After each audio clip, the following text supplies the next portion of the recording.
I'm finally back with season 4 of Behind the Membership, a little later in the year than originally planned, but hey, the world has been a little bit chaotic lately.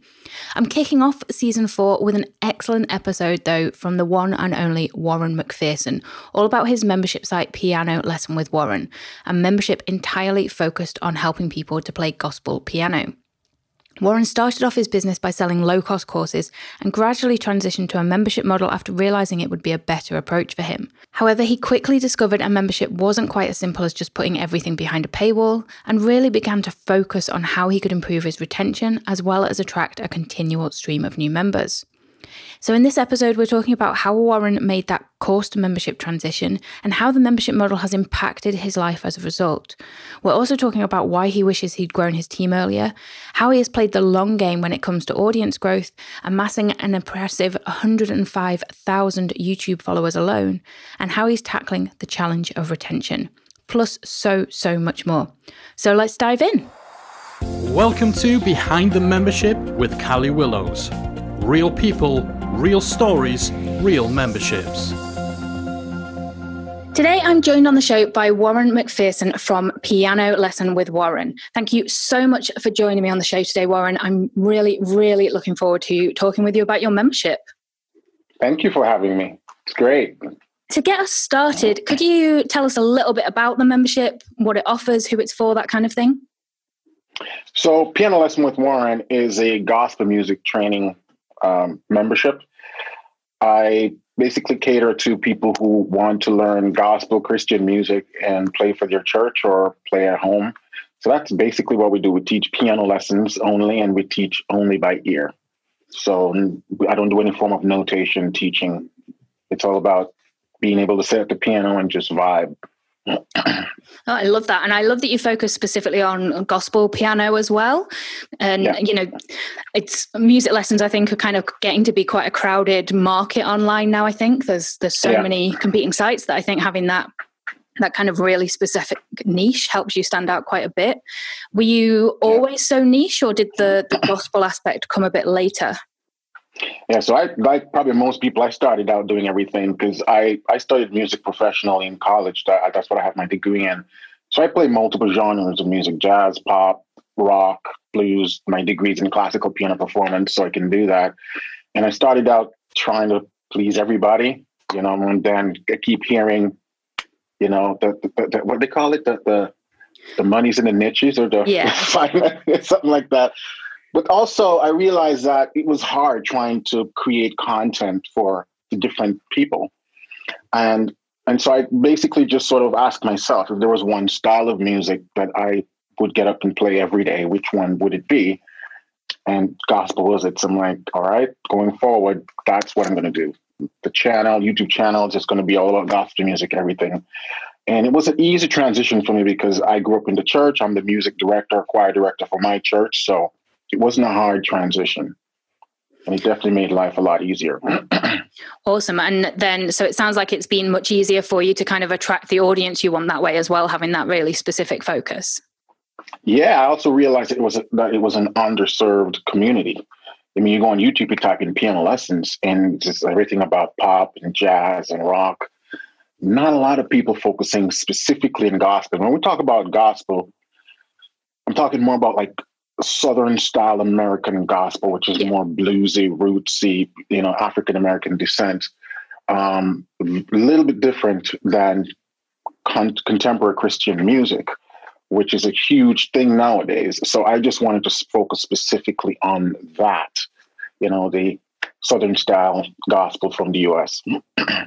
Awesome. And so is it mainly people from churches that are joining, or is it people wanting to play it at home? How does it work in terms of your audience?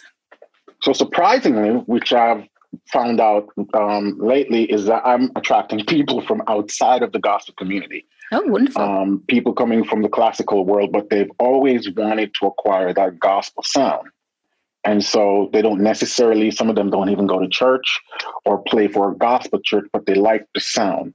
You know, it's not really jazz and it's not really blues. It's sort of a fusion of two in between. And so a lot of people come for that specifically. So that's cool. But I would say the majority are gospel musicians or church musicians. And so how long ago did you launch the site now? So I sold my first product online January 2017.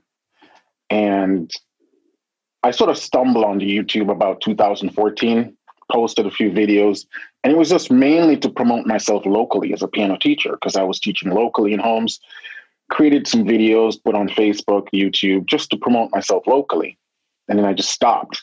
Then I came back 2016 and saw that the YouTube channel had hundreds of views, lots of comments. People were asking for more videos. And I'd be like, all right, let's see where this thing goes. And so that was 2016. I started to take the YouTube channel more seriously and then looking at other piano channels, see what they're doing, what I can incorporate. And then people start asking me, do you sell courses? And I was like, huh? Sell courses? How will that work? Is that a thing? So I started looking into creating an online course, and I shot this like an hour-long video talking about blues piano and teaching some blues piano techniques. And I sold that January 2017 for like $12. I had a website back then on Vistaprint, so it wasn't a WordPress site, and I sort of duct taped it with this payment system for downloaded files, and that's what I used. And someone bought it. I sold my first made my first $12 online. I'm like, this is awesome. This thing can work. So I kept following that rabbit hole and creating small courses that I would sell like $12, $15. And after about 8 months of doing that, I'm like, this is kind of exhausting, constantly trying to get the sales. I didn't like that sort of car salesman aggressiveness. So I was following a few marketers online, and I hear people talking about the membership model or the Netflix model. And I'm like, what is that? So I found this website called Yondo. They're like a video hosting streaming platform. So I just threw all my videos up on that and call it a subscription. But it was difficult to sort of run the two because every time I needed to add something or tweak something, they would charge me this insane cost to customize the website. And I was like, there's got to be an easier solution. And the buddy who plays in my band, the guitarist, is actually a website guy. And he says, just do a WordPress site. I had no idea what that was. So I spent like 3 months binge watching YouTube video on how to create my own WordPress website, which I did. And that's when I started to transition to trying to do a membership on WordPress. But it was just me throwing up my videos behind a paywall and calling it a membership. so retention was terrible. It was just, I didn't know that membership was a lot more than that. And this was about like 2018. But I was still sort of running, hey, if you don't want to download the individual courses, you can pay this flat fee and get all the videos here. And again, it was tough trying to sort of both 2 feet in different worlds, trying to sell downloads, trying to push this whole membership thing, which I didn't really know how to sell. So the messaging on my website was, again, trying to sell 2 different things. The also problem I had with that was at that point, I started selling courses for like $80, $70. So the idea of selling a membership for $20, I'm like, financially, that doesn't make sense. And like I said, the retention was horrible because it was just me trying to sell them on, hey, all the courses are behind this paywall, and that was it. So I started researching more about membership, and long and short, I ended up stumbling on you guys. I actually found you guys through MemberPress. They send out their weekly newsletter, and one of the newsletter they sent out was, here are the best podcasts for membership sites. And I listened to all of them. And when I get to the membership guys, I'm like, oh, this dude's British. And after the first episode, I'm like, I like this guy. So I like binge listened to Mike Morrison for 2 weeks. And there was just so much nuggets. And that's when I realized I was doing this whole membership thing very wrong. And yeah, that was about late 2019. And then I eventually joined the academy. So I never really set out to start a membership. It was just, again, a weird transition. And because I've created courses individually, trying to structure that in a membership format now with a roadmap and all of that has been a challenge. So it's been a work in progress. Yeah, so it was kind of like that natural journey for you from courses to actually I've got quite a few of these now. Let's put them in a membership and then growing from there. And do you still offer separate courses and products as well, or is it entirely the membership now? I do, but having learned a lot more, especially through you guys, about running a membership, I hired a copywriter to sort of rework the entire messaging of my website. And actually, he was the one that says, listen, you're offering DVDs, you're offering downloads, you're offering membership. It's too much. You need to pick one and let the entire messaging of your website sell that. So I was like, the membership thing is what I want to roll with, because it's just a lot, it makes more sense from a financial perspective. And also I offer more value that way. So he did the entire copyright to make the messaging all about membership. Now I only market the membership. I still have a tab on the website that says download and DVDs, and that's hosted in a subdomain. Once they click on that, it takes them to the store. But I also no longer update it. So it's just all the courses that has been there for about a year now. All the new courses that I create goes to the membership. Those are not available for downloads. And eventually I will shut down that completely, but I'm slowly sort of tapering it off as I grow the membership more. Yeah, and I think it makes sense to have that kind of period where, yes, the focus is very much the membership, but these other things are still available for people if they're used to getting that from you already, or they just maybe want to test the waters first before kind of joining the membership as well. So one last thing then, when it comes to the courses, when you started the membership, did you essentially start that by putting all of your existing courses into it, or did you create content specifically for the membership? Yeah, it was just me offering the same downloadable materials in a sort of course form. I use LearnDash. And so I just chopped up the videos into lesson formats, and I just put that into LearnDash. And that's what I called the membership at the time. Awesome. And so is the site always open? Do you run on a launch cycle? How do you work in terms of the getting people in the doors? Yeah, it's always open year round. People can come and go as their peeps. Back when I was following like Marie Forleo and Amy Porterfield, they do sort of more of a once a year thing. And I was like, that wouldn't work for my audience. My audience is a lot different because, I'm teaching piano lessons. It's not like it's a business. I'm teaching them a skill to go start a business. So people are going to be coming in at different time, wanting different things. So the open model made a lot more sense. So I ran with that. Awesome. Final practical question then. I noticed on your sales page you're offering different pricing tiers.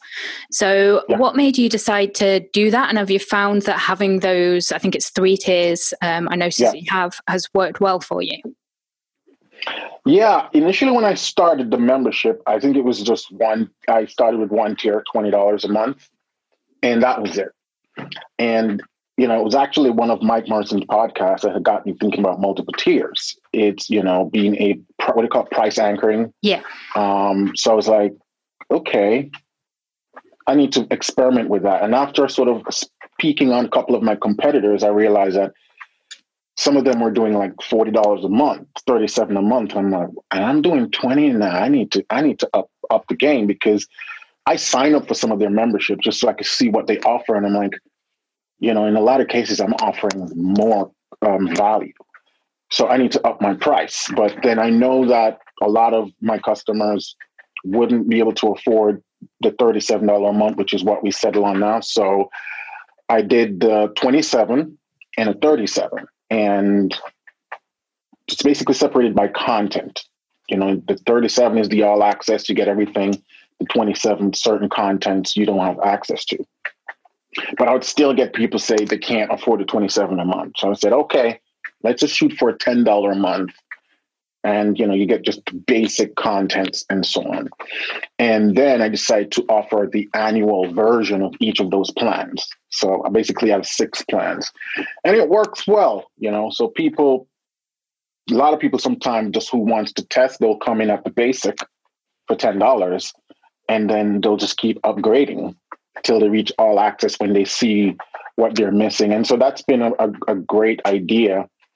and getting people through the door. I also offer a back-end trial, $1 for 7 days. And that is not shown on the websites. You'll only get pitched that in my email sequence. And so that's been great also to get people through the door, and eventually they'll upgrade.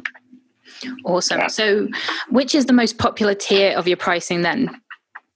It's the all access. It is. The all access pass. Awesome. Yeah. But I love that you mentioned there that it is working for getting people kind of in on that baseline and then upgrading as they kind of see everything else that's on offer as well. Yeah. Because initially I did a free trial, and it was just the quality of people it was attracting was terrible. You know, I would get like 100 people sign up in one day, but only like 10 converted. So I decided I need to put an additional barrier just to make sure that people are not using bogus credit cards or something. So the $1 works great in weeding out a lot of those people, and also removing it from the website and just having it as a back-end offer. Because if someone stick around long enough on my email list to go through that sequence to get pitched that trial, then they're most likely a better candidate for conversion. So based on Bear Metrics, I use Bear Metrics to run all of the subscription metrics. We hover about sometimes 50 to 60% conversion with the trial. Awesome. So that's not bad. Awesome. Okay, so that's the easy stuff out of the way then. Now I would love to know, what has been your biggest challenge with the membership so far?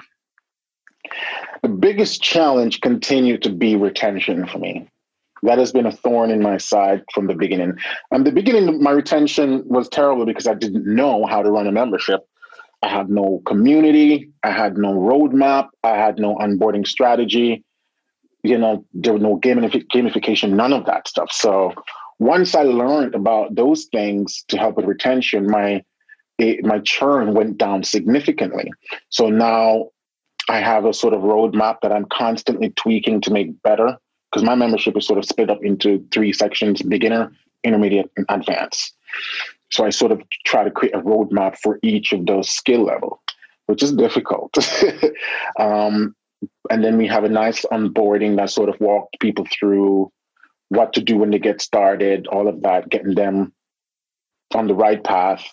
I also offer now quizzes. A lot of the courses come with quizzes and assignment uploads. So after they finish a lesson, they play something based on the lesson, record themselves, just upload that audio file, and then I take a listen to it, and I mark the lesson complete. So there's this nice sort of metrics tracking. They can see how they're progressing. That has really helped people stick around longer. I do a bi-weekly live coaching sessions. That helped significantly. And I think it was January of this year I introduced a forum.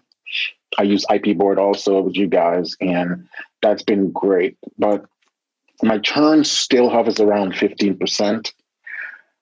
I've been trying to get it up to the single digit, but it's hard. It's hard. The 2 reasons I get, because I have an exit survey, the 2, like 90% reasons I get why people leave: I don't have enough time and I don't have enough money. Again, a lot of the money problem is because I also have a huge audience from developing countries like Africa and South America. In fact, Nigeria is my second highest views country for my YouTube channel, behind the United States. So for those folks trying to fork out, $37 or $27 US each month, it's difficult for them. So those people might come in for a month or 2 and then they leave. So as much as they would want to stay, they can't because of financial reasons. And then for the time-wise, a lot of people, if they're not able to use the courses, they cancel. And so the old saying that comes for the content, stay for the community, doesn't really apply as much to my membership, because I think people come for the content, stay for the content as it relates to my membership. And so the minute they're not able to use the content, they cancel. And so I'm brainstorming some additional ideas as to how can I keep them hooked, even if they're not using the content. If retention is the challenge, then what's been the highlight or your favorite thing about being a membership site owner? Favorite thing? The stability. back then when I was selling just straight up downloadable courses and DVDs, watching that revenue drops to zero each month and then going out like the car salesman trying to get people through the door. That's not my personality. I don't like that hustle. Right now, the membership sort of sells itself. I don't really have to do much promotion behind it. So having that constant stream of revenue coming in is definitely a game changer. It definitely made things easier for me. Also, with the membership model, I feel like I offer a lot more value because when you're learning piano, it's not just a string of information where, okay, you buy this course, you learn this, then you come back and you buy another course. It's not like that. It's kind of like you need to be working on multiple courses simultaneously so you can see the big picture of what to do. And the membership model helps that, the live Q&A sessions and live trainings and the forum and the assignments and quizzes, all of that stuff really helps me to take the student from point A to point B, opposed to selling straight downloads. It's just they buy a course and they disappear into the abyss after that. I'm not able to offer as much value there. So those are my two top favorite things. So let's talk about tactics now. We've already talked about marketing a little bit and about your pricing tiers and kind of your back-end trial. But what's working really well for you when it comes to kind of attracting people into your audience and then converting them into members, other than that? I would say that content marketing. Content marketing has been the backbone of my membership because when I just started out, I didn't have money to run ads. I didn't know anything about running ads. So once I took the YouTube thing serious in 2016, I was able to build a pretty loyal following since then. Right now, the YouTube channel has a little over 100,000 subscribers. I have a Facebook group of over 20,000 members. And so I have a pretty stout audience, and I'm very consistent in making sure that a video goes up every week, teaching something, talking about something. And in here, I'll make mention to my membership. If you want more content like this, blah, blah, blah, blah, blah, the membership. And so that's where 98%, 99% of all my customers come from, just organic. They sign up. So because of that, I don't really run ads. I may run like an ad during like Black Friday if I'm doing some promotion or something, but I don't have any form of ads running. And I still get anywhere from 50 to 100 sign up each month. Awesome. And I do lose quite a bit of that due to churn, but still, I get also a lot of people coming back based on bare metrics. I get anywhere from 10 to 15 reactivation each month. So that's been good. That's how I get people through the door. Awesome. And so with your YouTube channel in particular, so you mentioned that's nearly 100,000, did you say? It's over 100,000 subs now. I think we just hit the 100, about 105,000 subscribers now, somewhere there. Awesome. And I think because YouTube always seems to me one of those things where it can be quite difficult to convert people from YouTube, because a lot of the time people are going to YouTube specifically to watch a free video or to learn something, and they'll jump around and things like that. So do you think that having that specific mention in your videos about the membership, do you kind of have a call to action on the videos to kind of go to your site or download anything? How do you basically try and get those? And that's one of the things. Oh, yeah. And that's one of the things I've worked on over the years is learning all the best tips and practices of being a YouTuber. You really have to build a community. That's the only time people are going to start. Say, let me go check out his website. Because at first, people don't know who you are.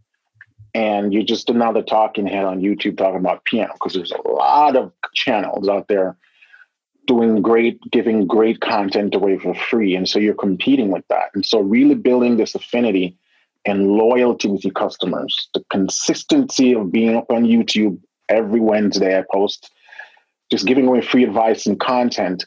So I feel like that's where it is. People have been with me a lot of them since 2014, 2016.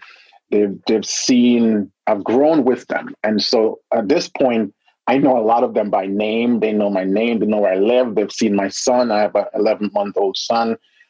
They've seen him from birth. Now he's 11, learning how to walk. So just that affinity, I feel like a lot of people trust me and trust what I have to offer. They've seen me prove time and time again what I can offer them. So it's been a no-brainer for them to go over there and sign up. So that's how it works. I've just been playing the long game in trying to convert, because I still really don't know how to run a proper Facebook ads. That's really something I think my next step is to work out, to market, to sort of get the marketing side of things from a paid ad standpoint better. But for now, I'm just really working the content marketing and continue to build that progress. So that's it. And I do make some call to actions in the video. I do promote. So every time I release a new course on the membership, I put together like a 1-2 minute trail of video, and I'll upload that to YouTube. And a lot of that pulls them over there. I try to get testimonial videos from students, upload over there. So, I market over there heavily, but it's, again, not in the form of paid ads. Awesome. And I love what you said there about playing the long game as well, because I think, the more connected people are feeling with you before they join the membership, the more likely they are to stick around and things, because they already have that relationship built up with you, even if it takes them a little bit longer to join than if you were just selling something directly like a course or a download. So I totally agree with you there on the long game is a great approach. Yeah. I'm really glad I started out that way, because now I get a lot of people come to me and say, like colleagues who were teachers, drummers, bass players, guitarists, and they're going, man, you're killing it on YouTube. I need to, how do I get in there? And I said, you got to be ready. You got to be ready to set aside a year, post a video every week, consistent for a year before you even consider to try to sell something. That's the only way people are going to listen to you. If you're not ready for that commitment, then don't even bother. Because, like I said, because so many people are doing it now, that's the only way you're going to start getting seen, try to get into the YouTube algorithm. You got to be consistent. And a lot of people don't have that follow through. It's been hard. Being consistent is tough, but it really I didn't have the money to throw behind ads. So this was the way I did it. Yeah. And I think, as you say, consistency is king, really. And so many people give up when they haven't seen like hundreds of members in the first couple of months of doing something. But that consistency, getting 50 to 100 members a month just through your content and what you're already doing without any hard selling things, that's a great place to be in for a membership. Yeah, that's been good. And so you've already mentioned that retention is a challenge for you. So you've done some things to change that, but what are you actually focusing on specifically when it comes to trying to reduce that churn rate even further and keep members happy? Well, one of the things I find that's working great is the more I refine that roadmap, the better I see retention. Is just that I currently have about 60 courses in the membership. Oh, so wow. There's a lot of lessons. And so when someone comes in, and they're all different levels, so people get overwhelmed. It's like, where do I start? And so really being able to get them on that path from early, to say, do this, do that, finish this course, then do that. I find that has been helpful in getting things done. I've been working also on some time management skills, because again, a lot of these people think they need hours and hours in the day to dedicate to piano. And because they can't find that, they got 5 kids, jobs, they say, well, I'm not using the membership. So trying to get them to sort of think differently about time. You don't need a huge amount of time each day. You just need to be consistent. That's where you'll see the progress. Just do a little each day. So really explaining that. And I generally do this in the form of like YouTube live streams where I talk about time management, talk about my structure. Because once I can get them to think differently about how to use their time, then they'll put into work. So basically the roadmap is where I continue to try to focus on and tweak, really getting people to see what they need to do, A, B, C, D. The other thing that has been a problem is once I started transitioning from the download DVD system to the membership, I realized that a lot of my courses were long, 2-3 hour videos. When you chop it up into courses, you have this huge thing, and then people feel like, oh my God, I got to get through all of this. So I've been focusing on smaller content, try to take topics and just focus on a specific part. So the courses are a lot smaller. So when people are able to see that they're going through the courses faster, that give them a sense of, okay, I'm making progress. They can see the point system, they can see the lessons tick, they can see the quizzes, so that's been helpful. Another thing I've been thinking about implementing, and COVID sort of ruined this for me, COVID-19, but seeing that the forum is, I have some activity over the forum, but it's not this huge thing for people. They don't just hang out there chatting. They go there when they have questions. And so I've been thinking about, what if I implement a more of an entertainment model? So you got courses, quizzes, assignments, community, and like a once a month, it's like a concert basically, where I get together like a quartet. We set up cameras and we just live stream jamming. And then after that, like a little Q&A where people can ask, hey, how did you do that? And what happened there? So it's more like entertainment. So for people who aren't able to take as much advantage of the courses because they're not practicing as much, they can stick around because, hey, we get a live concert each month. But, COVID hits and then social distancing. So that's something after COVID I'm going to try to implement to see if that helps with churn. Really love that idea. I think that's an awesome idea if you can start doing that, because it adds that kind of lighter component. It's a different type of content over just learning, and I think it's always good if people can see somebody actually doing what they're learning as well. And I think that's a really great idea.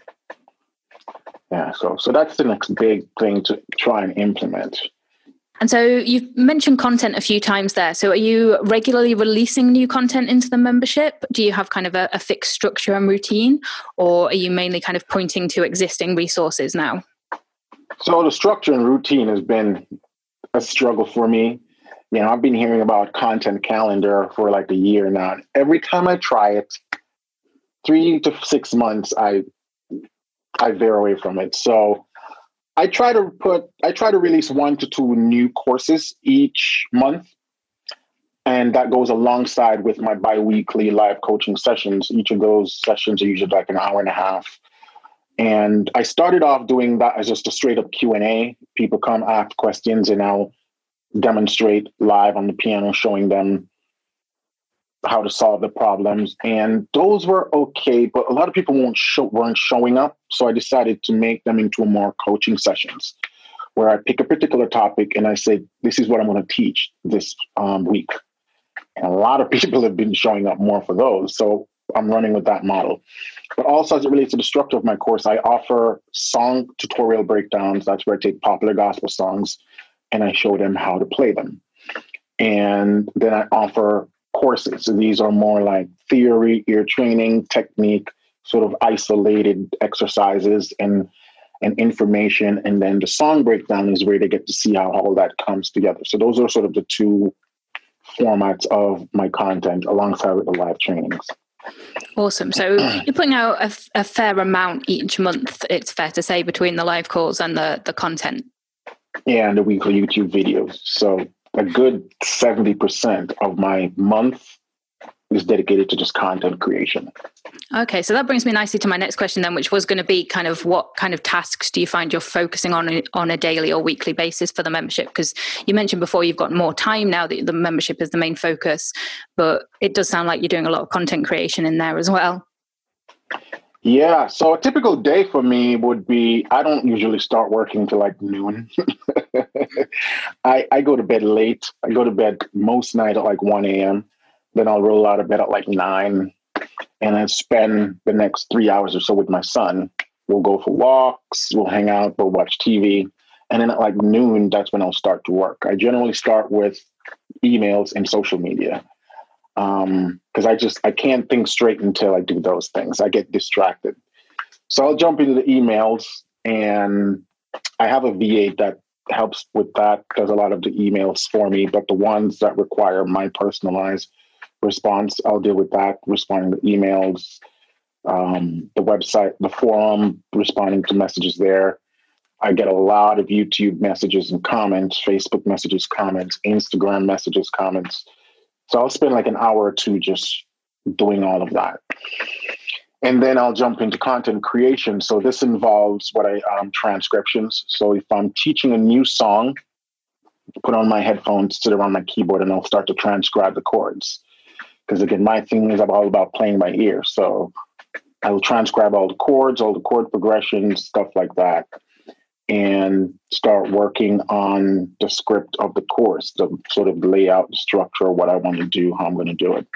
And if I have supplementary materials to create, then I'll start reaching out to my team. So I have a team of people that I work with. So the VA does a lot of my emails and content update for the website.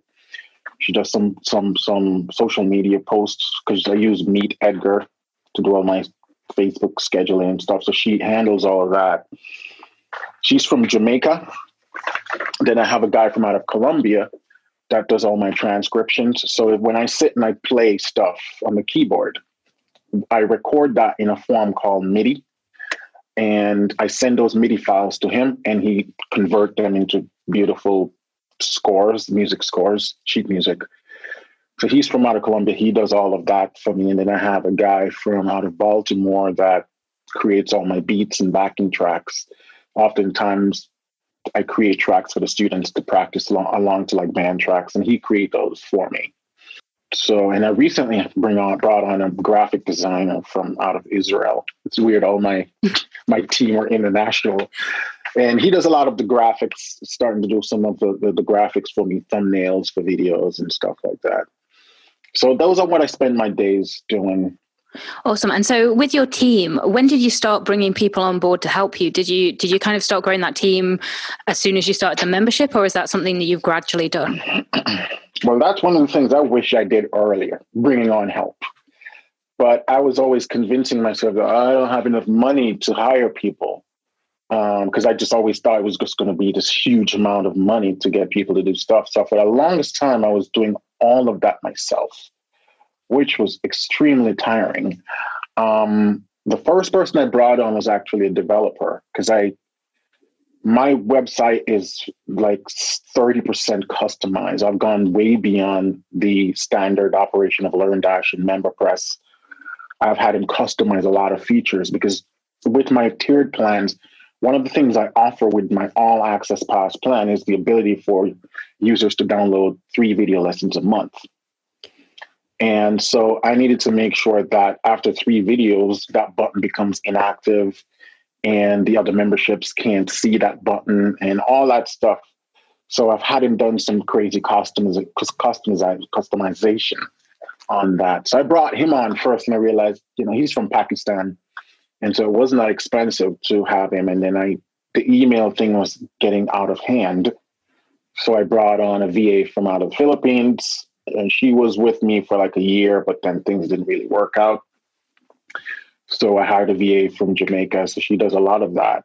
And then the transcribing thing, I hate transcribing notations. It's just not something I find fun. So I found this guy from out of Colombia, and I'm finding all these people from Upwork. That's what I use for contractors.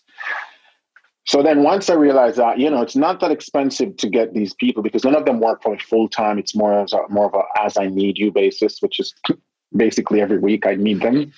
So it's a per job I hire them, My VA is more consistent, so I would consider her more like part-time. So that's when I started bringing on the team. And I would say about 2 years now since I got into the whole slow team building. Awesome. And so you mentioned that was something you wish you'd done earlier. Is there anything else you wish you'd done earlier, or that you'd do differently if you were starting again? Yeah, I was doing a lot of things myself. I built my own website, which took like 3 months. And I thought it was just, now I build my website, that's it. But the website was slow. It needed a lot of optimization. It needed constant maintenance. And I was trying to find YouTube videos to do all of this myself. And there was a point where I think it was 2 years ago, I was running a Black Friday sale, and the website was crashing like every hour. it was a nightmare. People trying to check out and the checkout page would freeze, just all kind of stuff. And so that's one of the things I would never do again, try to build my own website. I wish I'd brought on help to do the website thing from early. So that's the first one. Now I work with some guys from out of Israel, I believe. It's a company called Fix Runner, but I think they also have based in the US also.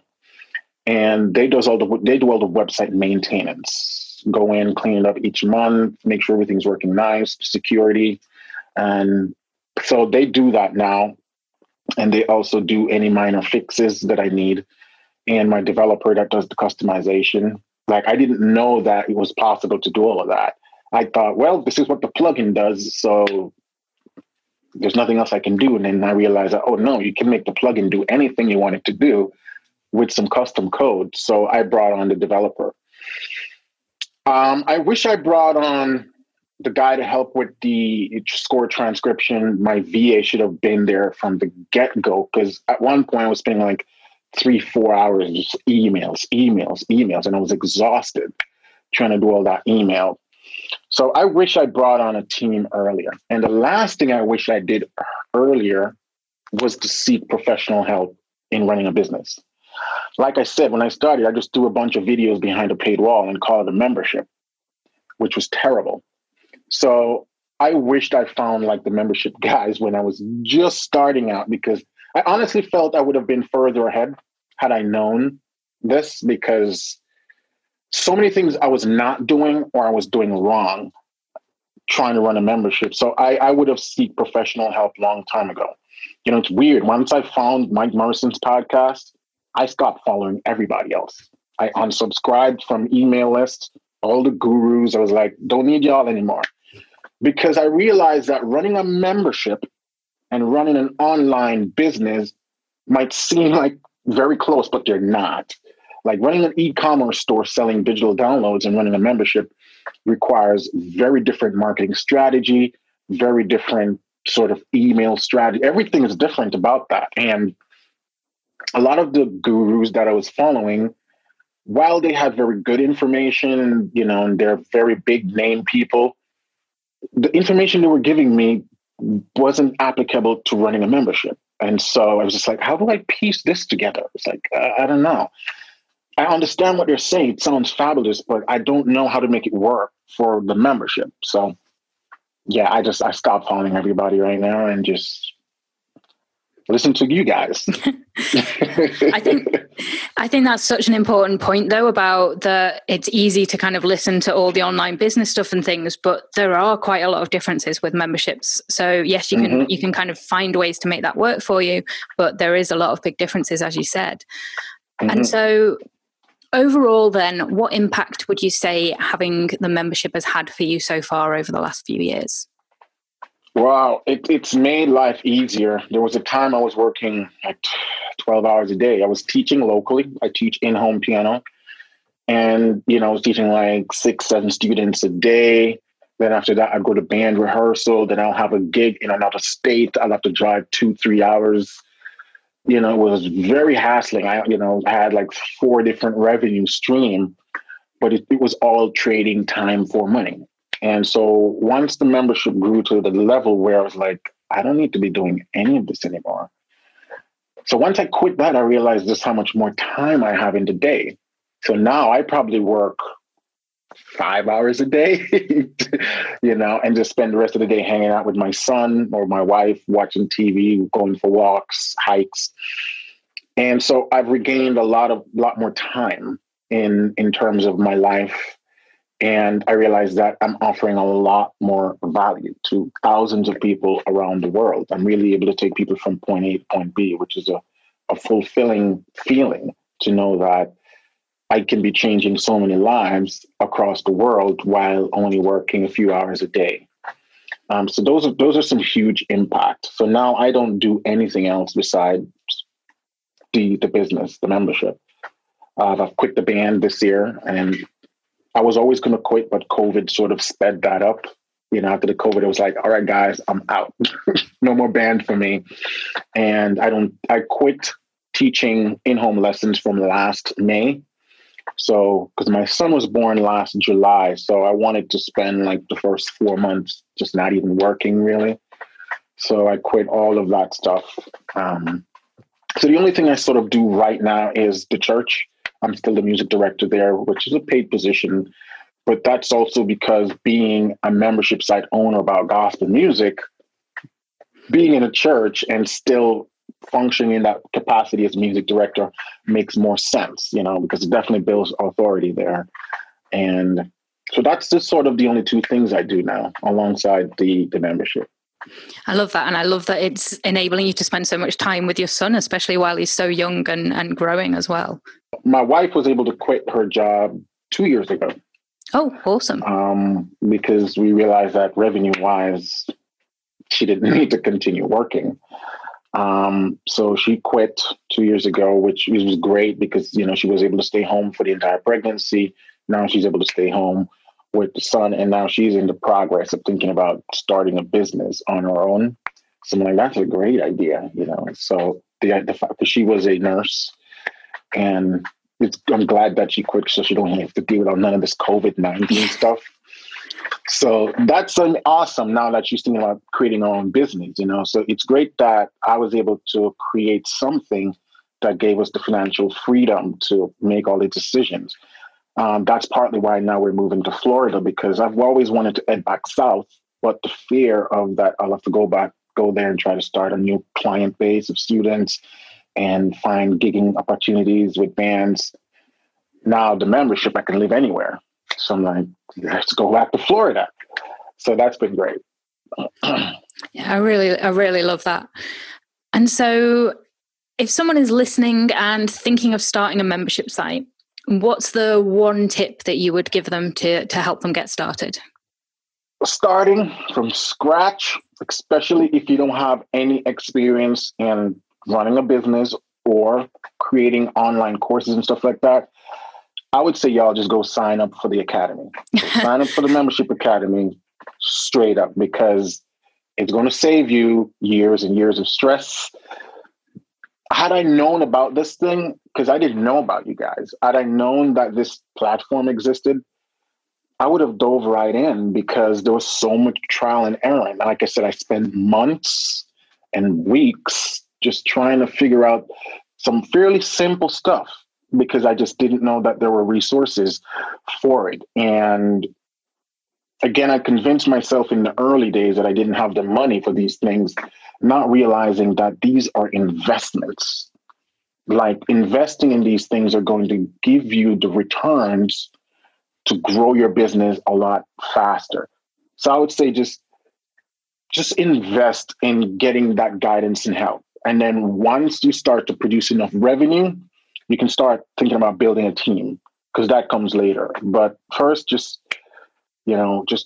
seek some professional help. Stop following a million different gurus, because not all of that information makes sense for membership. It doesn't really work, all of it, for membership. So jump in the academy and just start doing the work. That would be my my one thing. Well, I wasn't fishing for that, but thank you very much. Yeah, I mean, I know it's not just me trying to shout out the membership guys. I really think you guys have the best platform for membership site owners, because I was searching on every podcast that had the word marketing in it, even if it wasn't online, I was listening. And like I said, there's some great podcasts out there, a lot of practical business tips. But when it comes to a membership, you really need specific hands-on information, like, for example, if you're driving a sports car and you need a mechanic, you're not just going to take it to any mechanic. You're going to take it to a mechanic that says, we service sports cars, and so that's the thing. If you're creating a membership, follow people who are talking about memberships. It's just, so I really think it's the best. So like I said, I don't know if you remember, but when I joined the academy, one of the first courses I went through was the gamification. That alone took my churn down by like 8%. Oh, that awesome. One course, because I didn't know that gamification was a thing, but just implementing that, I used MyCred along with the Learn Dash points, and just people being able to see that point thing going up, and see the lessons ticked off, within like 2 months, I'm like, oh my God, this thing really works. And so just so much more other things. It's why I decided to add a forum to the website, because I was trying to duct tape BB Press and Buddy Press together, but it was just terrible. It didn't look like a forum that I even wanted to hang out in. So it's just, there's so many courses that you guys offer that really helped with my progress. And as we talk about that, I need to dive into y'all Facebook course so I can start doing some remarketing. Yeah, definitely. But I'm just glad we've been able to help you on the way, because it's been awesome watching the site kind of improve and change and hearing how things are going for you. So final question now then. I'd love to know what your goals are. So where do you want Piano Lesson with Warren to be in the next 12 months' time? What's the big vision? Well, I always say I want to be the Scott's-based lessons of piano, because I've been following Scott for a minute, and I'm like, he's doing some great things. At one point, I was actually subscribed to his site just so I can learn how he does it, because he has a huge, massive following.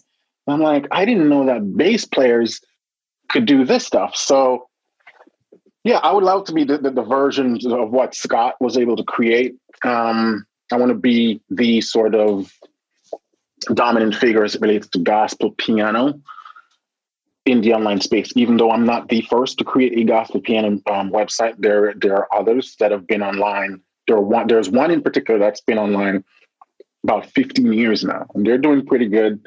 But it's crazy because my YouTube channel now has surpassed theirs in terms of growth. So I want to have a pretty good platform. I'm thinking about adding some additional products. I would love to host a live event, but again, COVID ruined that. We were planning to do one next year, around next March, April, in collaboration with some other YouTubers in my niche that I know. We've become good friends over the years. I've done some collaborations with them. So I'm thinking about what if we create sort of the retained version for piano lessons. But that's going to be, once COVID dies down, that's something I want to jump on to see how that works. Also thinking about creating a app software, because a lot of the topics in music and piano playing requires sort of consistent practice and regiment, testing and quizzing. And the best way to sort of create something like that is in a version of an app. So the one I want to do is create an ear training app, because my whole system is about learning how to play piano by ear. And so you really need to be constantly developing your ear with practicing of intervals, melodic lines, chord progressions, quality of chords, just all those things to be able to hear and recognize. And so I believe putting that in sort of an app format that allows people to ascend in their ear training progress would be great. So that's something I'll be looking into, because I've never created an app before. So I know that's going to be a nightmare and take a lot of work. But I think it would be a good sort of another avenue to pull people into the membership. I plan to make it a low-end tiered app, something probably like $5-10 in the app stores. So when someone discovers that from there, that will eventually pull them to the membership. So that's it. And then, just continue to grow and help people learn piano gospel music by ear. Awesome. So just a few plans in the pipeline then for you. Yeah.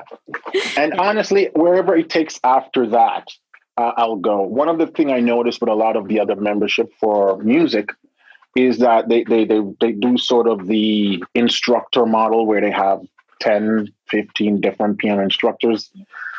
I don't know if I want to head in that direction. I kind of like being the guru, but who knows? I might bring on a second in command to assist. Because one of the things that I'm finding is that I mentioned earlier that I do an assignment upload, and I manually listen to those audio files and give feedback. But I'm getting overwhelmed now. It's just like everybody's uploading assignments. It's just way too much. So I'm thinking about hiring another expert who is a pretty good piano player to sort of handle that side. So that's something I'm thinking about possibly doing. But yeah, I think if you offer that kind of level of personal feedback, then there does come to a point where you either have to get some help with that, or you have to reduce what you're offering to your members. And, I get the feeling from everything you've said, you're not particularly wanting to reduce what you're offering and giving to people. Yeah, I like if something is working and it's helping people to really achieve their goals, then it's not something I want to slash. I would rather expand the team to facilitate that, because I really want to get people playing by ear. A lot of people have been trying to do this for years, especially people coming from the classical note reading background. They're like, how is it that you can sit at the piano and just flow? It's a skill, and it's a skill that I've developed over a decade, but it can be developed in any person. You just need the practical steps. And it's hard if you're coming from a background where you only read music to now trying to interpret all of that from a mental standpoint. But it's a process, and I believe we have a pretty good system now that help people with that. And I just want to make it better. So I'm constantly tweaking and testing and trying new things to see what's working. Awesome. And so if somebody wants to check out your site, find out a little bit more about you, where's the best place for them to do that? So you could find me on pianolessonwithwarren.com. That's the website URL, but also Piano Lesson with Warren on all social platforms.